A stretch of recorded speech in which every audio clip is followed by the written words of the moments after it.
تاریخ انسانی نے ہزاروں جنگجو دیکھے، لاکھوں بہادر دیکھے اور بڑے بڑے فاتحین دیکھے جنہوں نے زمین کے نقشے بدل دیے۔ سکندر اعظم ہو یا چنگیز خان، ان کی تلواریں خون تو بہا سکتی تھیں مگر دلوں کو فتح نہیں کر سکتی تھیں۔ لیکن ریگستان عرب کی تپتی ہوئی ریت سے ایک ایسی ہستی ابھری جس کی شجاعت کا لوہا صرف زمین والوں نے نہیں بلکہ آسمان والوں نے بھی مانا۔ ایک ایسا بہادر جس کی تلوار ذوالفقار جب میان سے نکلتی تھی تو باطل کے بڑے بڑے سرداروں کے سانس رک جاتے تھے۔ ایک ایسا حکمران جس کے پاس دنیا کی دولت قدموں میں تھی مگر اس نے جو کی روٹی کو ترجیح دی۔ آج ہم تاریخ کے اس اوراق کو پلٹیں گے جس پر ایک ہی نام لکھا ہے، شیر خدا، فاتح خیبر، حیدر کرار، حضرت علی ابن ابی طالب۔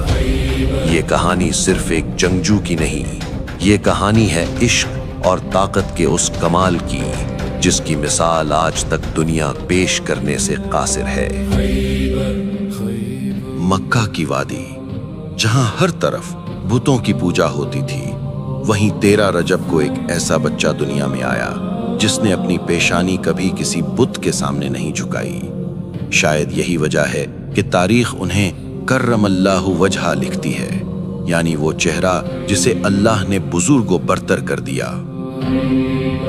آپ کی پرورش کسی عام گھرانے میں نہیں ہوئی بلکہ آپ کی تربیت براہ راست نبی کریم صلی اللہ علیہ وسلم کی گود میں ہوئی۔ ذرا سوچیں، جس کا مربی اور استاد خود رسول خدا ہو اس کا کردار کیسا ہوگا؟ بچپن ہی سے حضرت علی کا مزاج عام بچوں جیسا نہ تھا۔ جب قریش کے بچے کھیل کود میں مصروف ہوتے، علی نبی کے قدموں میں بیٹھ کر حکمت و دانائی سیکھ رہے ہوتے۔ یہ وہی ابتدائی دور تھا جس نے آپ کو نہ صرف جسمانی طور پر بلکہ روحانی طور پر بھی فولاد بنا دیا تھا۔ پھر وہ رات آئی جو کسی بھی عام انسان کا پتہ پانی کرنے کے لیے کافی تھی، شب ہجرت۔ مکہ کے تمام قبائل کے خونخوار قاتل ننگی تلواریں لے کر نبی کے گھر کا محاصرہ کر چکے تھے۔ موت دروازے پر دستک دے رہی تھی۔